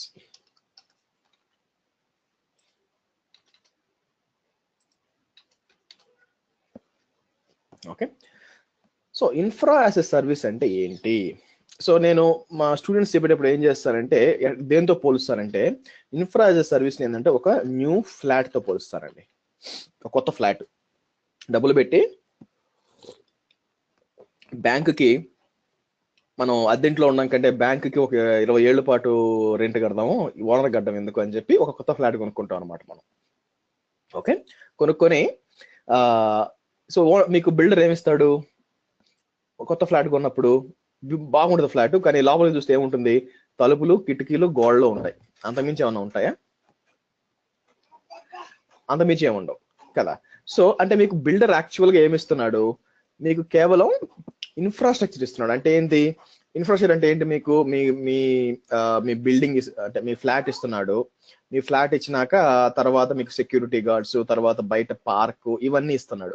అంతేగాని మీ ఇంట్లో మీకు Kurlon bed, Samsung TV, Philips washing machine ఇవన్నీ ఇవ్వరుగా, అవి మీరు కొనుక్కోవాలి. సో ఇక్కడ కూడా ఇన్ఫ్రాస్ట్రక్చర్ సర్వీస్ లో ఏం చేస్తుందంటే అమెజాన్ కానీ అజ్యూర్ కానీ ఏం చేస్తారంటే మీకు సర్వర్ ఇచ్చేస్తారు. మీరు విండోస్, లైనక్స్ మీకు సర్వర్ ఇస్తారనమాట. ఓకేనా, ఆ సర్వర్ లోపల మీరు డేటాబేస్ వేసుకుంటారు, లేకపోతే సినిమాలే చూస్తారు, లేకపోతే ఇంకేమైనా అప్లికేషన్ వేసుకుంటారు, మీ ఇష్టం. సో AWS ఏం చెప్తుంది, సర్వర్ ఇవ్వడం నా బాధ్యత, దాంట్లో ఏమి ఇన్స్టాల్ చేసుకుంటావు అనేది నీ బాధ్యత అని చెప్తున్నా. అది ఇన్ఫ్రాస్ట్రక్చర్ అదే సర్వీస్ అనమాట. సో ఇన్ఫ్రా కింద ఏమేమి వస్తాయి మనకి, for example operating systems, storage, network, firewall, etcetera etcetera. ఇవన్నీ కూడా నాకు ఇన్ఫ్రాస్ట్రక్చర్ యాజ్ ఎ సర్వీస్ లో వస్తాయన్నమాట. ఓకే, సో అంటే న్యూ ఫ్లాట్ అనమాట. దాని లోపల నేను డేటాబేస్ వేసుకోవచ్చు, ఏమైనా వేసుకోవచ్చు, మీ ఇష్టం. నెక్స్ట్ వచ్చి మనకి platform as a service. Platform as service ఏమంటారంటే ఫర్నిష్డ్ ఫ్లాట్ అంటాను. ఓకే, ఫర్నిష్డ్ ఫ్లాట్ లో ఏముంటుంది మీకు ఆబ్వియస్ గా ఈ మధ్య మళ్ళీ సెమీ ఫర్నిష్డ్ ఉన్నాయి, ఫర్నిష్డ్ ఉన్నాయి. సో ఎనీవే ఫర్నిష్డ్ ఫ్లాట్ అంటే ఏమవుతుంది మీకు ఎమ్యూనిటీస్ అని వాడే ఇస్తాడు. సో టీవీ అతనే ఇస్తాడు, రెఫ్రిజిరేటర్ ఇస్తాడు, గ్యాస్ కనెక్షన్ అన్ని కూడా అన్ని అతనే ఇస్తాడు అనమాట. సో కాబట్టి మీరు జస్ట్ వెళ్ళి యూజ్ చేసుకోవచ్చు. కానీ దాంతో ప్రాబ్లం ఏందండి, ఎవరైనా చెప్పండి, ఫర్నిష్డ్ ఫ్లాట్ తో ప్రాబ్లం ఏంది? కానీ అవన్నీ మనం ఓన్ కాదు కదా సార్, రెంటెడ్ కింద తీసుకుంటారు. మళ్ళీ మనం వాళ్ళకి రిటర్న్ చేసేయాలి. అది ఓకే, అది తెలిసేగా తీసుకున్నాం. అది కాక ఇంకో ప్రాబ్లం చెప్పండి. అది తెలుసు మీకు, మీది కాదని తెలిసేది. కొత్త కొనుక్కోవచ్చు, కొనుక్కోవచ్చు, చేంజెస్ చేయలేం సార్. అంటే ఎలా ఉందో అలా తీసుకోవాలి కదా. మనం ఓనర్ పిలిచి నాకు సోనీ టీవీ కావాలంటే మీకు ఫిలిప్స్ వద్దు, నాకు సోనీ బ్రావియా కావాలి అని అనుకోండి. సో మన ఎంఎస్ఆర్ అని చెప్పినప్పుడు మీరు బస చేయడానికి వచ్చారు, నష్టపెట్టడానికి రాలేదంటారు, అవునా? సో అదే అనమాట. కాబట్టి మీరు అక్కడ ఉన్నప్పుడు మీరు ఏం చేయాలి, కస్టమైజ్ చేయడానికి ఛాన్స్ లేదు. అలాగే ప్లాట్ఫామ్ యాజ్ సర్వీస్ లో వాళ్ళు ఏం చేస్తారంటే కొన్ని ఇస్తారనమాట. ఫర్ ఎగ్జాంపుల్ AWS లో RDS అంటారు, రిలేషనల్ డేటాబేస్ సిస్టమ్స్ అంటారు. బేసిక్ గా అంటే ఏంటంటే డేటాబేస్ ని వాళ్ళే ఇన్స్టాల్ చేసి వాళ్ళే కాన్ఫిగర్ చేసి మీకు ఇస్తారు, మీరు వాడుకోవచ్చు. సో మీరు సర్వర్ క్రియేట్ చేసిన పని లేదు, దాంట్లో డేటాబేస్ ఇవ్వాల్సిన పని లేదు, ఏం చేయాల్సిన పని లేదు, స్ట్రైట్ గా డేటాబేస్ ఇచ్చేస్తారు, మీరు వాడుకోవచ్చు. ఓకేనా? అయితే ఏంటి, దాంట్లో కస్టమైజ్ చేస్తారంటే కుదరదు అనమాట. సో అలాగే మీకు ఏముంది, NoSQL DynamoDB ఉంది, ఓకే, ఇంకా కొన్ని ఉన్నాయి, ఎలాస్టిక్ బీన్ స్టాకర్ కొన్ని ఉన్నాయి అనమాట. సో ఇవేంటంటే ఈ ప్లాట్ఫామ్ యాజ్ సర్వీస్ లో ఏంటంటే మీకు ఫిక్స్డ్ వెనక ఉన్న సర్వర్ మీకు యాక్సెస్ ఉండదు, మీరు ఏం చేయడానికి ఉండదు. మీరు ఎప్పుడు ఉపయోగపడుతుంది అంటే మీకు ఫర్ ఎగ్జాంపుల్ మీరు చిన్న స్టార్ట్అప్ కంపెనీ అనుకోండి, ఆ స్టార్ట్అప్ కంపెనీ వాళ్ళు వాళ్ళు డెవలపర్స్ కి పే చేయాలి, అది కాక నేను మళ్ళీ వీళ్ళకి కూడా పే చేస్తాను, దాని పేరేంటి డేటాబేస్ పే చేయాలి, ఇవంటే కుదరదు కదా. ఆల్రెడీ విండోస్ అతను పే చేస్తున్నా, అతని ఆప్షన్ ఏంది, విండోస్ అతనే నువ్వు డేటాబేస్ నేర్చుకో అని చెప్పాలి, లేదా డేటాబేస్ మేనేజ్మెంట్ అవసరం లేకుండా చూసుకోవాలా. సో RDSకి వెళ్ళారు అనుకోండి, అతను డేటాబేస్ పర్సన్ అవసరం లేదు, డిప్లాయ్ చేసి వదిలేయడం, ఆ డేటాబేస్ బ్యాకప్లు తీసుకోవడం, స్నాప్షాట్లు తీయడం, ఆ తర్వాత దాన్ని ఫైన్ ట్యూన్ చేయడం అంతా అమెజాన్ చూసుకుంటుంది, మీరు జస్ట్ యూజ్ చేసుకుంటారు. అది ప్లాట్ఫామ్ యాజ్ ఎ సర్వీస్ అనమాట. ఓకే, సో ఇది వచ్చి ఫర్నిష్డ్ ఫ్లాట్. అయితే ఇప్పుడు న్యూ ఫ్లాట్ అయినా ఫర్నిష్డ్ ఫ్లాట్ అయినా మనకు ఆకలేస్తుంది అనుకోండి, తినాలనుకోండి, స్టవ్ అన్నీ ఉంటాయి ఫర్నిష్డ్ ఫ్లాట్ లో, మనం వంట చేయని ఆటోమేటిక్ అయిపోద్దా వంట? కాదు కదా, ఎవరో ఒకరు చేయాలి వంట. మీ టైం బాగుంటే ఎవరో మెయిడ్ వచ్చేస్తే, మీ టైం బాగాలేకపోతే మీరే వండుకోవాలి. బట్ అఫ్ కోర్స్ ఎవరో ఒకరు చేయాలి దాన్ని, అవునా? సో సాఫ్ట్వేర్ యాజ్ సర్వీస్ అంటే ఎలాంటిది అంటే బేసిక్ గా హోటల్ సూట్ లాంటిది. ఓకే, కొందరు స్వీట్ అని కూడా అంటారు, కొందరు హోటల్ సూట్ లాంటిది. మీరు దాంట్లో ఏం చేస్తారు, అది కూడా ఇంక్లూడింగ్ ఫర్నిష్డ్ ఫ్లాటే నిజం చెప్పాలంటే. కానీ హోటల్ సూట్ ఉన్న వ్యత్యాసం ఏంది, మనకి ఏం కావాలో ఆర్డర్ చేసుకోవచ్చు, అవునా? అలాగే సాఫ్ట్వేర్ సర్వీస్ లో బెస్ట్ ఎగ్జాంపుల్ ఏంటంటే గూగుల్ యాప్స్ అండి. గూగుల్ యాప్స్ లేదా Office 365 ఉంది. మీకు ఏం కావాలా, మీకు MS Word అవి ఇవి అన్ని కావాలన్నమాట. ఓకేనా? సో Office 365 మెయిలింగ్ సిస్టమ్స్ అన్ని కావాలా, రైటా? సో మీరు సర్వర్ పెట్టి ఇవన్నీ చేయాల్సిన పని లేదనమాట. సో మీరు ఏం చేస్తారు, చెప్తారు నాకు 50 మంది ఎంప్లాయీస్ ఉన్నారయ్యా, నాకు ఈమెయిల్ సిస్టమ్ కావాలా అంటే Office 365 గూగుల్ మెయిల్లో తీసుకోండి. సో అది కాకుండా నాకు 50 మంది మెషిన్స్, 50 మంది జనాలు ఉన్నారు, నేనేం చేయాలంటే నాకు వాళ్ళ పే స్లిప్లు అన్నీ చెయ్యాలా, దానికి ఏం చేస్తారు, సేల్స్ ఫోర్స్ కనెక్ట్ అయ్యి ఒక ERP సిస్టమ్ తీసుకుంటాం అనమాట. సో కాబట్టి ఏంటంటే అది సాఫ్ట్వేర్ యాజ్ సర్వీస్ రెడీమేడ్గా ఉంటుంది అనమాట. దానివల్ల మీరు కస్టమైజ్ చేయలేరు, బట్ ఏంటంటే మీకు సాఫ్ట్వేర్ రెడీగా ఇచ్చేస్తారు, మీరు వాడుకోవచ్చు. సో వీటి అన్నిట్లో ఏంటంటే మనకు సాఫ్ట్వేర్ యాజ్ సర్వీస్ పెద్ద ఇది లేదు, అంటే VDI కూడా దీని కింద వస్తుంది, VDI డెస్క్టాప్స్ అంతా. బట్ అజూర్ ఏంటంటే ఆల్మోస్ట్ లైక్ 95% వచ్చి మీకు ఇన్ఫ్రాస్ట్రక్చర్ యాజ్ సర్వీస్, వేరే రిమైనింగ్ 5% ఏంటంటే somewhere around like platform as service అనమాట. సో ఇది వ్యత్యాసం ఇన్ఫ్రాస్ట్రక్చర్ యాజ్ సర్వీస్ కి, ప్లాట్ఫామ్ యాజ్ సర్వీస్ కి. రేపొద్దున ఎవరన్నా మిమ్మల్ని ఇంటర్వ్యూలో అడిగితే చెప్పడానికి చెప్పానండి ఇదంతా. ఓకే, క్లియరా? Any doubts?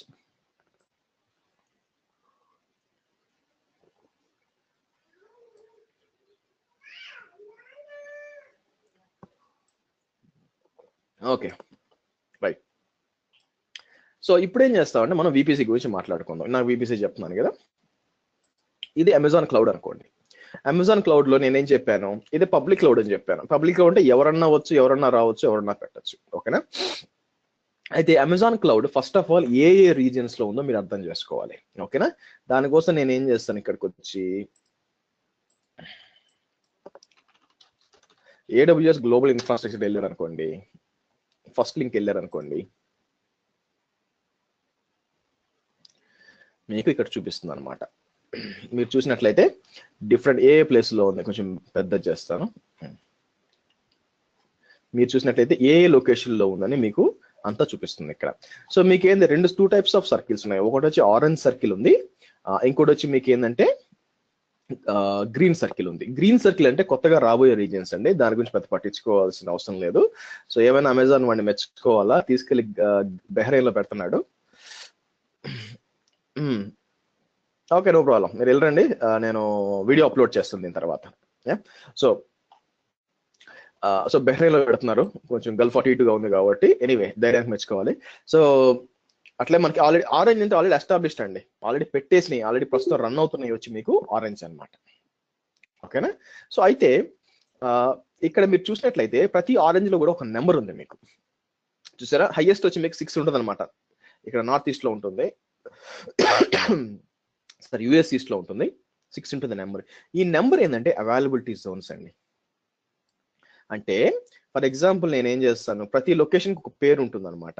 సో మీరు కిందకు వస్తే యుఎస్ ఈస్ట్ ఉంది, యుఎస్ ఈస్ట్ లో మళ్ళీ ఇది యుఎస్ ఈస్ట్ 1 అంటారు, యుఎస్ ఈస్ట్ 2 అంటారు. సో ఫర్ ఎగ్జాంపుల్ నేను ఏం చేస్తానంటే మీకు ఇక్కడ ఈ లొకేషన్ ని నేను ఇంకా పెద్దది కావాలండి, సో నేనేమంటాను, ఓ లొకేషన్ తీసుకుంటాను. లొకేషన్ వచ్చి US-East-1, యాక్చువల్ గా నార్త్ వర్జీనియా. ఇది బిగ్గెస్ట్ సైట్ అనమాట, AWS లో కల్లా బిగ్గెస్ట్ రీజియన్, సైట్ కాదు రీజియన్ అంటారు. బిగ్గెస్ట్ రీజియన్ వచ్చి నార్త్ వర్జీనియా. దీంట్లో మనకి 6AZ ఉంటాయి. 6AZ అంటే అవైలబిలిటీ జోన్. అవైలబిలిటీ జోన్ అంటే నథింగ్ బట్ మీకు ఒక డేటా సెంటర్ లాగా అనుకోండి అది. సో దీంట్లో స్పెషాలిటీ ఏంటంటే మనకి ఇప్పుడు అమెజాన్ ఒక డేటా సెంటర్ లో ఇప్పుడు ఏమవుతుంది, నేను మీకు పబ్లిక్ క్లౌడ్ అని చెప్పాను. పబ్లిక్ క్లౌడ్ లో ఇదేమవుతుందంటే అవైలబిలిటీ జోన్లు ఈ విధంగా ఉంటాయి అన్నమాట. క్రియేట్ అయి వాళ్ళు డివైడ్ చేసి పెట్టి ఉంటారు.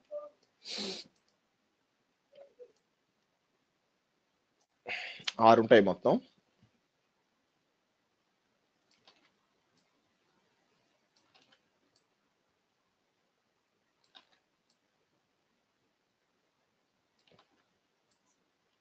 ఎన్నాళ్ళు నేను క్లాస్ చెప్పి నిన్నాళ్ళు అన్ని కరెక్ట్ ఫిట్ అయినాయి.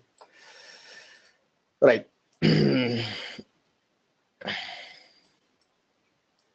ఓకే, సో ఇది వచ్చి యుఎస్ ఈస్ట్ 1 అనమాట. అయితే మీకు ఏమవుతుందంటే ప్రతి ఒక్క అవైలబిలిటీ జోన్ కి ఒక పేరు ఉంటుంది, సేమ్ US-East-1. ఓకే, 1A అంటారు దీన్ని, 1A, 1B, C, D, E, F. So ఇవన్నట్టు పేర్లు 1A, 1B, 1C, 1F ఇవంట ఈ విధంగా ఉంటాయి మనకి మీకు. ఓకే, కొంచెం పైకి పెడతాను దీన్ని. ఇవన్నీ అంటే అవైలబిలిటీ జోన్స్ అంటారు. అవైలబిలిటీ జోన్ అంటే ఏం లేదండి, మీకు డేటా సెంటర్ సింపుల్ గా పెట్టాలంటే లెట్ మీ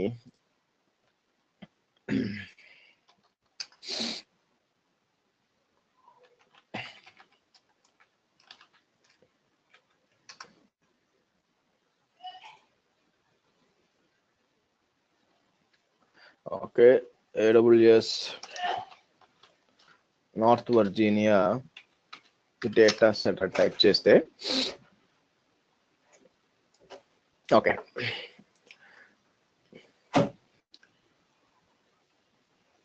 మీరు చూసినట్లయితే ఇది మీకు దాని ఏమంటారు, సో ఇది మీరు చూసినట్లు అనుకోండి ఈ విధంగా ఉంటుంది మనకి మీ డేటా సెంటర్. మీరు ఏముంది, మీకు ఈ 3 బిల్డింగ్స్ ఉన్నాయి కదా. సో ప్రతి ఒక్క అవైలబిలిటీ జోన్ కి డిస్టెన్స్ ఉంటుంది అనమాట. ఇక్కడ పోయి AWS distance between availability Jones అని వెళ్ళారు అనుకోండి. ఓకే, సో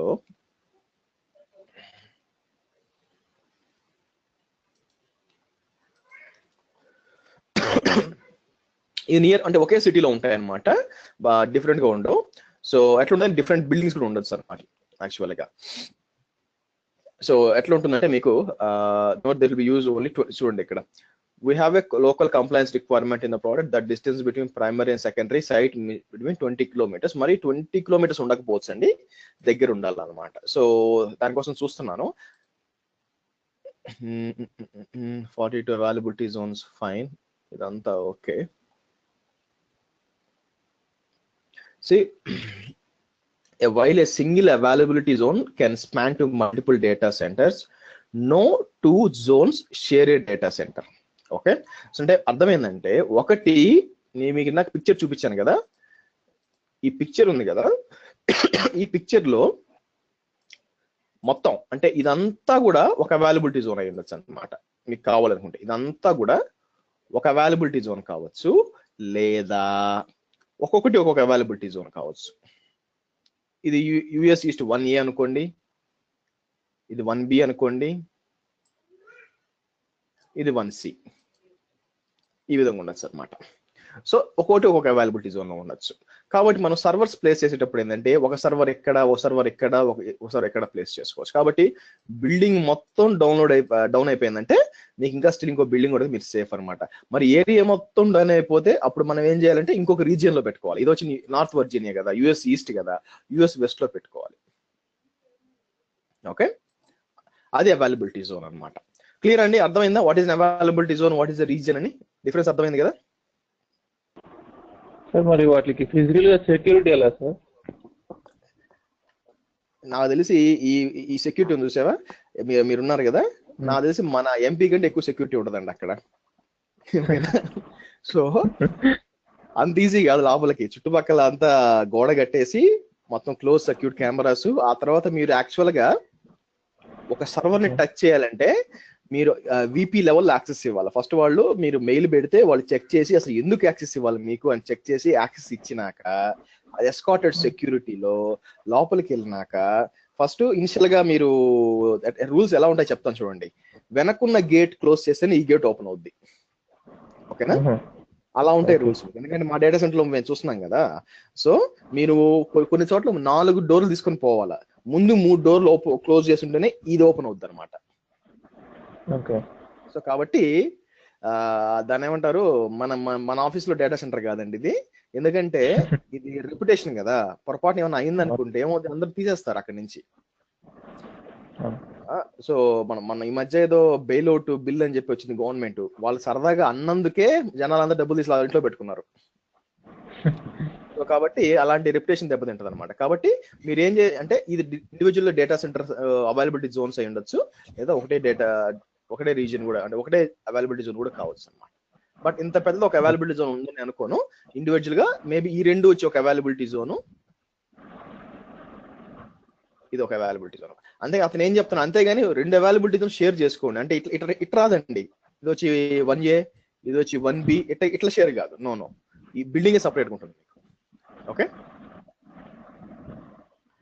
క్లియర్ అండి అందరికి? అవైలబిలిటీ జోన్ కి రీజియన్ కి డిఫరెన్స్ క్లియరా? ఇది చాలా వైటల్. ఎందుకు అంటే మీరు మీ అప్లికేషన్ ని ఫాల్ట్ టాలరెంట్ గా, సెక్యూరిటీ కాదు ఫాల్ట్, అంటే ఒక అవైలబిలిటీ జోన్ డౌన్ అయిపోయినా కూడా మీరు ఇంకా అప్ కావాలి, వర్క్ చేయాలంటే మీ అప్లికేషన్ ని మీకు డిఫరెంట్ అవైలబిలిటీ జోన్స్ లో పెట్టుకుంటాం. అవైలబిలిటీ జోన్ తెలియకపోతే ఎట్లా పెట్టుకుంటారు చెప్పండి? అందుకని. ఓకే, క్లియర్ కదా? రైట్. అయితే ఇక్కడ ఒక ఛాలెంజ్ ఏంటంటే, నేను చూసి ఇక్కడ నేనేం చెప్పాను, మనకి పబ్లిక్ క్లౌడ్ ఎవరు కావాలన్నా పెట్టుకోవచ్చు అని చెప్పాను మిషన్స్. సో ఏం చేస్తుందంటే, ఇమాజిన్ టీసీఎస్ ఒక మిషన్ పెడుతుంది, ఇక్కడ టీసీఎన్ ఒక విండోస్ మిషన్ పెడుతుంది, క్యాప్జెమిని ఒక లైనక్స్ మిషన్ పెడుతుంది. ఇప్పుడు ఏమవుతుందంటే మనం అర్థం చేసుకోవాల్సింది, బ్యాక్ ఎండ్ లో మీకు ఇవి ఉన్నాయి కదా, ఈ అన్ని కూడా ఇంటర్ కనెక్ట్ అయిపోయి ఉంటాయి. మీరేం సపరేట్ కాన్ఫిగర్ చేయాల్సిన పని లేదు. అదే మీ డేటా సెంటర్లో అయితే నెట్వర్క్ వాళ్ళని తీసుకొచ్చి బాబు ఈ అన్ని డేటా సెంటర్లు కనెక్ట్ చేయను అయినా అని చెప్పాలా. మనం ఆ పని మనం చేయాల్సిన పనిలే. ఎందుకంటే బై డిఫాల్ట్ గా ఇవి ఇంటర్నల్ గా కనెక్ట్ అయిపోయాయి. అన్ని అవైలబిలిటీ జోన్స్ వేరే ఆ రీజియన్ లో వేరే అవైలబిలిటీ జోన్స్ కి డిఫాల్ట్ కనెక్ట్ అయిపోయి ఉంటాయి ఈ విధంగా.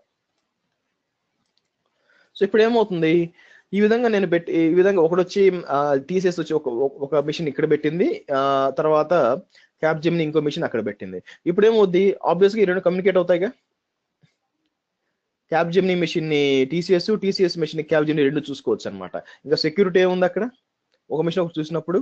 సో సెక్యూరిటీ బ్రీచ్ కదా, కాబట్టి ఏం చేశారంటే మనం ఏదైనా ఒక సెక్యూరిటీ ఫీచర్ ఎనేబుల్ చేయాలా. కాబట్టి ఒకరు సర్వర్ అంటే రెండు ఛాలెంజెస్ అండి, అదే కాదు ఇక్కడ నేను ఛాలెంజెస్ ఏం చూస్తున్నానంటే, ఛాలెంజ్ ఏంటంటే ఫస్ట్ సెక్యూరిటీ ఆబ్వియస్ గా సెక్యూరిటీ బ్రీచ్ అవుతుంది. సెకండ్ ఏంటంటే ఓవర్లాప్ ఆఫ్ ఐపీస్ అనమాట. ఇప్పుడు నేను టీసీఎస్ వచ్చి నేను 10.1.1.100 వాడుకుంటున్నాను కాబట్టి నేను కూడా ఏమైనా వాడుకోండి, క్యాప్జెమినీ ఎందుకు కూడుకుంటుంది, నువ్వు ఎట్లా చెప్తావా నేను ఏ ఐపీ వాడుకోవాలని చెప్పి నేను అదే ఐపీ వాడతానంటుంది. అప్పుడు ఏమవుతుంది, ఐపీ అడ్రస్ ఓవర్లాప్ అవుతుంది. ఓకే, ఐపీ అడ్రస్ ఓవర్లాప్ అవుతుంది అనమాట. ఈ రెండు ప్రాబ్లమ్స్ ఎలా సాల్వ్ చేస్తామంటే మనం విపిసి వాడతాం. ఓకేనా, విపిసి ఏం చేస్తుందంటే మనకి విపిసి ఏం చేస్తుందంటే ఒక లాజికల్ బౌండరీ క్రియేట్ చేస్తుంది అనమాట. అంటే ఏంది నా ఉద్దేశం ఏంది, ఇలా ఒక విపిసి క్రియేట్ చేస్తాను ఈ విధంగా. సో నేనేం చేస్తాను, ఒక టీసీఎస్ కోసం క్రియేట్ చేస్తాను, ఇంకోటి ఏంటంటే నేను సో ఇది వచ్చి టీసీఎస్ అంటాను, ఇది వచ్చి క్యాప్జెమినీ అంటాను. సో ఇప్పుడు ఏమవుద్దంటే మనం రెండు డిఫరెంట్ విపిసిలు క్రియేట్ చేశాం కాబట్టి వీటి లోపల మెషిన్స్ పెట్టామనుకోండి. ఫర్ ఎగ్జాంపుల్ నేను ఇక్కడ ఒక మెషిన్ ఇక్కడ ఒక మెషిన్ పెట్టాను 1C 1Eలో, అలాగే 1Bలో ఒక మెషిన్ పెట్టాను క్యాప్జెమినీ 1Dలో ఒక మెషిన్ పెట్టాను. ఓకేనా, ఈ రెండు కమ్యూనికేట్ చేసుకుంటాయి తప్పితే ఈ రెండింటి మధ్య డిఫాల్ట్ గా కమ్యూనికేషన్ ఉండదు. మనం చేయొచ్చా అంటే చేయొచ్చు, విపిసి పీరింగ్ చేయొచ్చు, నేను కాదన్ను. టెక్నికల్ గా బై డిఫాల్ట్ గా రెండు కమ్యూనికేట్ కావు, కాబట్టి మీ సెక్యూరిటీ బ్రీచ్ సాల్వ్ అయిపోయింది. నెక్స్ట్ ఐపీ అడ్రస్ రెండు వేరే ఐపీలు కాబట్టి ఇది కూడా 10 సేమ్ రేంజ్ ఇచ్చుకోవచ్చు, 10.1 రేంజ్ 10.1 రేంజ్ ఇచ్చుకోవచ్చు. మరి రెండు కనెక్ట్ చేస్తే అప్పుడు ప్రాబ్లం వస్తుంది. మామూలుగా అయితే ప్రాబ్లం లేదండి, మీరు ఈ సర్వర్ 10.1.100 వాడుకోవచ్చు, కింద ఉన్న క్యాప్జెమినీకి 1.1.100 వాడుకోవచ్చు, బ్రహ్మాండంగా పనిచేస్తాయి. ఎప్పుడు ప్రాబ్లం వస్తుంది అనుకోండి, ఈ రెండింటికి మీరు కనెక్ట్ చేయాలి విపిసి పీరింగ్, అప్పుడు ప్రాబ్లం వస్తుంది అనమాట. దానికి మనం ఎలా చేయాలో నేను మళ్ళీ మాట్లాడతాను, ప్రస్తుతం అవసరం లేదు. సో ఈ విపిసిలు ఏం చేస్తుందంటే మనకి సెక్యూరిటీ ఇస్తుంది అనమాట. అంటే ఇప్పుడు ఒకే ఫ్లోర్ లో ఉంటాము, ఒకే ఫ్లోర్ లో 4 ఫ్లాట్లు ఉన్నాయి, మరి ఎవరింట్లో ఏం జరుగుతుందో వేరే తెలియదు ఎలా, ఎందుకంటే గోడలు కట్టేసి ఉంటాం. సేమ్ ఇది అంతే అనమాట. ఓకేనా, టీసీఎస్ సపరేట్ గోడలా కట్టేసాం, అది వచ్చి విపిసి వర్చువల్ ప్రైవేట్ క్లౌడ్ అని ఒక పేరు ఇచ్చాం దానికి. క్లియర్ అండి, అర్థమైందా?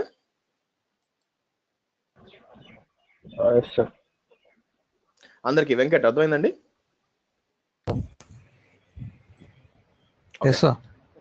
సరే, ఒక డౌట్. ఇప్పుడు మీరు ఇందాక ఇప్పుడు ఏదన్నా ఒక అవైలబిలిటీ జోన్ లో ప్రాబ్లం వస్తుంది, ఇంకొక అవైలబిలిటీకి షిఫ్ట్ అవుతుంది అంటే ఒకే రీజియన్ లో, ఇన్ కేస్ రీజియన్ మొత్తం ఓకే, మీరు ఏంటంటే మీరు సర్వర్స్ పెట్టుకోవాలి, ఓ సర్వర్ ఇక్కడ ఓ సర్వర్ ఆ అవైలబిలిటీ జోన్ లో 1A లో ఒకటి 1B లో ఒకటి పెట్టుకోవాలి. అప్పుడు ఆటోమేటిక్ మీకు అవైలబిలిటీ జోన్ డౌన్ అయినప్పుడు షిఫ్ట్ అవుతుంది. చెప్పండి, డౌన్ అయిపోయింది అప్పుడు. ఓకే, ఈ జోన్ లో డౌన్ అయినప్పుడు ఇంకో జోన్కి వెళ్తుంది. ఇప్పుడు మీకు వెబ్సైట్ ఉందనుకోండి, ఓకేనా, ఆ వెబ్సైట్ వచ్చి www.xyz అనుకోండి, మీరు ఒకే ఒక సర్వర్ క్రియేట్ చేసి 1A లో పెట్టారనుకోండి, US east 1A availability zone లో పెట్టారనుకోండి, ఆ అవైలబిలిటీ జోన్ డౌన్ అయింది అనుకోండి, మీ సర్వర్ కూడా గోవిందా. అలా కాకుండా మీ వెబ్సైట్ అది ఒకవేళ డౌన్ అయినా కూడా నాకు పని చేయాలన్నప్పుడు ఏం చెప్తామంటే ఒక లోడ్ బ్యాలెన్సర్ పెట్టి, ఓకేనా, 1A లో ఒక సర్వర్ 1B లో ఒక సేమ్ సర్వర్ పెడతాం అనమాట. కొన్ని రిక్వెస్ట్లు 1Aకి వెళ్తాయి, కొన్ని రిక్వెస్ట్లు 1Bకి వెళ్తాయి. సో 1A డౌన్ అయినా కూడా రిక్వెస్ట్లు 1Bకి వెళ్తాయి. ఓకే, క్లియరా? Okay okay. నెక్స్ట్ సార్, అంటే ఒకటే సర్వర్ ఇప్పుడు వెబ్ సర్వర్ అనుకోండి సార్, రెండు వెబ్ సర్వర్స్ డిఫరెంట్ జోన్స్ లో పెట్టాలి సార్, అంతే కదా?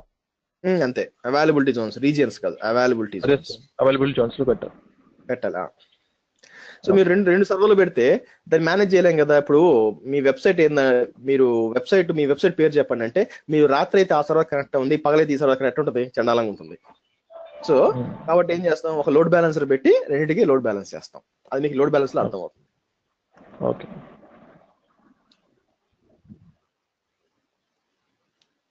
ఓకే. సో మనం ఇక్కడ ఆపుదామండి, 7:20 అయింది. సో రేపు క్లాస్ ఏంటంటే మనం ఈ విపిసిలోనే నెక్స్ట్ ఉందన్నమాట. నేను సేవ్ చేసి పెడతాను. సేవ్